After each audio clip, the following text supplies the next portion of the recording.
Je l'annonçais dans les titres, l'Europe célèbre aujourd'hui la journée des non-voyants au Bénin.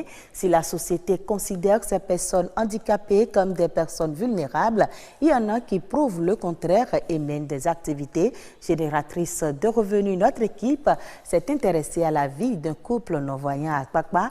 René Kofi, Lazare Mingan, Christian Devoti ont fait une incursion dans leur univers. Voici leur reportage. L'ensemble de tout ceci-là, on appelle ça les... Oui. Un grand banc pour elle. Germain Loco est un enseignant non-voyant, titulaire du certificat d'aptitude de l'enseignement primaire et spécialiste en informatique après l'obtention de son diplôme en 2016. Il met son savoir-faire au service de certaines ONG qui œuvrent pour l'alphabétisation des femmes. Malgré son handicap, sa relation avec ses collaborateurs apparemment ne semble pas difficile. L'ambiance, elle est vraiment bonne.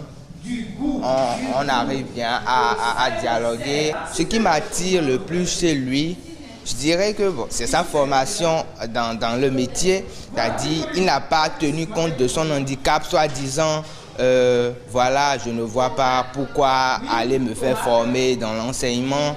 J'apprécie sa manière de m'apprendre certaines choses.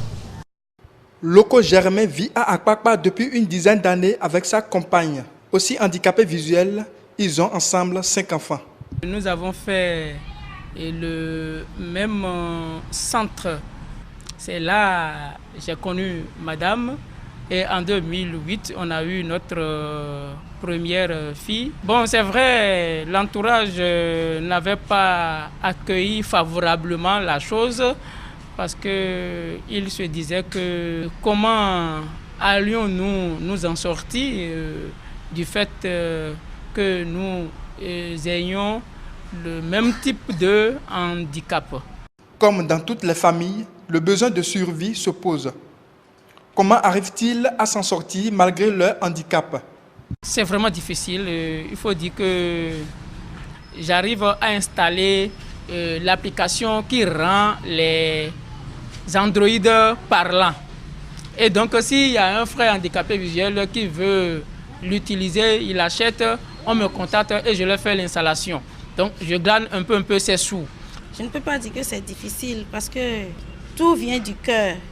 Quand tu as le cœur, tu peux tout faire. Le regard de la société sur cette famille n'est pas aisé et les enfants sont les premières victimes des préjugés. Ma fille est née, elle se plaint. Il y a des moments où le papa l'amène à l'école. Quand elle vient à la maison, elle dit « Maman, aujourd'hui, là, quand mon papa m'a amené à l'école, tu sais, il y a une copine là, elle a dit « Ah, c'est ton papa ça? Il ne voit pas, hein, ton papa est aveugle, il ne voit pas. C'est ta maman ça, ta maman ne voit pas. » J'ai dit « Laisse tout ça, ça c'est rien ça. Même si ton papa ne voit pas, il arrive à te gérer. » On arrive quand même à surmonter ça pour les enfants. On arrive à enlever leur cœur de cet obstacle. Être handicapé est peut-être un obstacle pour la réalisation de certains rêves, mais ce n'est pas une fatalité.